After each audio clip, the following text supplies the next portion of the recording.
Hello, once again. Sorry it's taken me so long to write this update, and thank you for sticking with me since my first post. I finally made my decision on what to do about Lola, so I'm writing this update. But first, let me tell you about what happened in the past few days. Some of you have suggested talking to my grandma during the day, so I went ahead and did that. It was a bit hard to convince my family to let me see her during the day since they knew I didn't agree with what they did.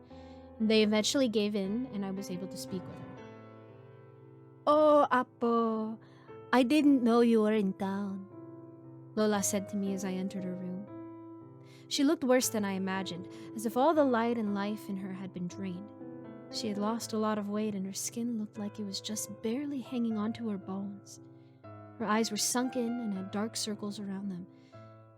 It was clear to me that my family didn't care what kind of state she was in, just that she was alive. Sorry it took me so long to come see you, Lola. How are you doing? I asked hesitantly. I've seen better days.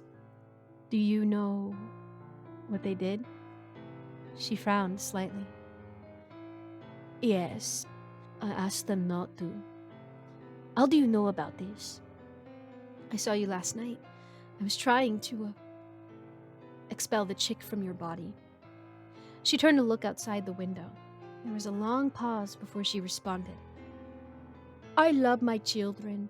I know they had good intentions in the beginning, but they need to let me go. My time on this earth should have ended a long time ago. Is there anything I can do to help? Kill me. Her request stunned me. It took me a moment to think of an appropriate response. What? Do the expelling ritual.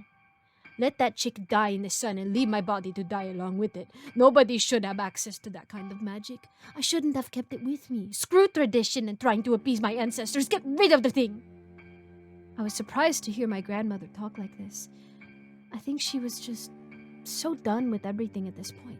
Although it's understandable given everything my family has put her through. And don't tell those entitled brats about your plan, Lola continued. Okay, I'll do it. I have everything I need for the ritual, I replied, determined to help my grandmother end this nightmare of a curse. I headed back to my bedroom to see if Mir had returned at some point to stash the materials in there. And luckily for me, he did. It was all in a black duffel bag, practically begging to be used. I stuffed it in my empty suitcase that had one of those combination locks. I was getting hungry, so I decided to go to the kitchen to fix something up. Mir was there, grabbing a drink from the fridge. I still didn't want to talk to him, so I tried sneaking away. Food can wait. Lou? I heard him call after me. Oh, Mir! I didn't see you there, I said as I turned back around to look at him. He rolled his eyes at me. Honey, lying was never your strong suit. Anyway, we need to talk. About the wedding? Yeah, there's this cake that Can you stop trying to avoid the subject, please? I sighed.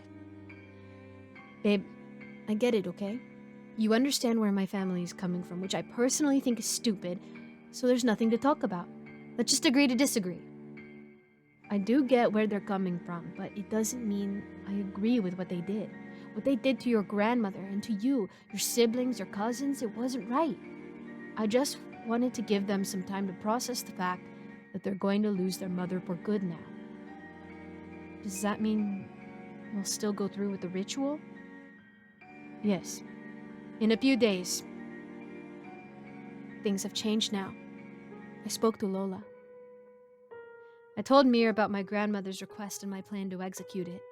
He didn't like the idea of being a part of actually killing somebody, but he agreed to help. Although he wasn't exactly enthusiastic about it. To be fair, neither was I. We waited for midnight for Lola to come out as usual, and started towards the clearing near the balut tree. My heart was pounding in my chest, threatening to jump out of my ribcage as we waited for her to take the bait. I wasn't sure if this was going to go well since we didn't have anyone else with us. I was tempted to just go back home to the city and forget all this happened. But I couldn't let innocent people die. I had a responsibility to this town now, and it was weighing down on me like a sack of bricks.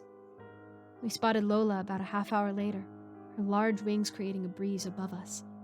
I threw the salt garlic mixture at her and she went down, just like last time. Mir and I tried to tie her up, but it proved to be more difficult this time around. My grandmother struggled against Mir's grasp, shrieking as she thrashed around. "Ah!" Mir yelled. Lola had bitten his arm and blood started to gush out. I let go of the rope in a panic and Lola took this opportunity to grab a handful of my hair. "Leave me alone!" The creature howled in a fiendish voice. I searched around in my pocket for the salt garlic mixture with my free hand. Fortunately, I still had a bit left. "Shut up, you freak! You literally asked for this, so just..." I threw the mixture at her face and continued, "Calm down!" Lola let out the most horrific scream as she went down once more. I got on top of her to pin her down as Mir tied her up. We hoisted her up the tree while she yelled in protest. "Are you okay?" I asked Mir as I grabbed the first aid kit from my backpack.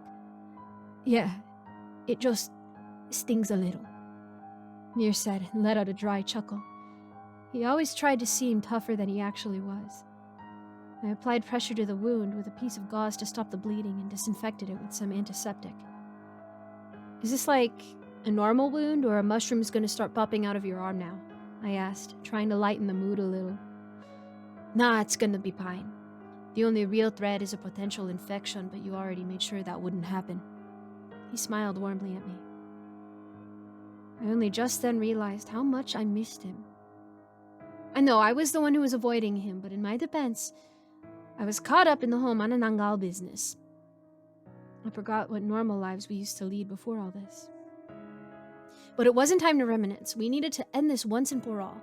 I grabbed the concoction from the duffel bag and walked towards the creature hanging from the tree. "I'm so sorry this happened to you, Lola. You deserved so much better," I said to her. I spilled the concoction into her already open mouth. She tried to spit it out at first, but you know that thing you do to dogs to make them swallow a pill? I don't really know how to describe it, but that's what I did. My grandmother snarled at me as I forced her to swallow the magical drink that would inevitably be the death of her.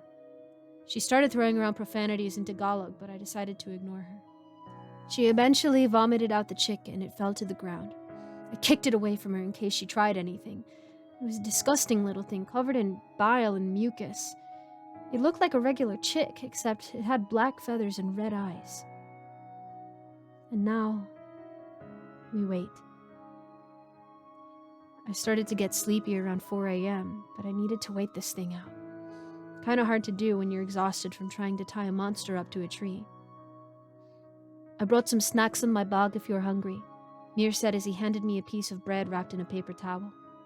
Oh, thank God, I practically yanked the thing out of his hand and devoured it in one bite. "You should get some rest. I can stand watch until sunrise." "Maybe for a few minutes." I don't know what happened after that. I may have passed out.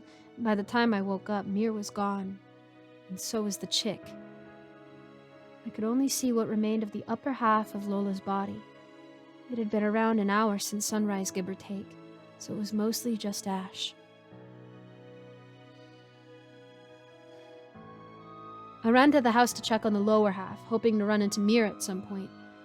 It was in the same state as the upper half by the time I arrived. Everyone was still asleep, so I had a few minutes to try and think of what to say to them when they would inevitably discover what I had done. I decided to search for Mir in the meantime. I looked just about everywhere, but I couldn't find him. Maybe the chick dried up before the body did? Since it was smaller? But that wouldn't explain why Mir had gone missing. I eventually gave up and headed back home to get some sleep. I think my family got the gist of what happened. The lower half of a manananggal was gone, and there were no traces of ashes. As per usual, they decided to sweep it under the rug. Or a trash can. Jokes. My mother glared at me as I walked by her in the living room, but I was honestly just too tired to care. I just wanted to sleep and look for Mir once I had gotten enough rest. I woke up around 3 a.m. and decided to continue my search. As you might remember, Mir often went out at odd times in the middle of the night. I wandered the streets and ended up in a dark alley. I had hoped to find him somewhere, doing his ghost hunting thing. What I found instead was the lower half of a human body.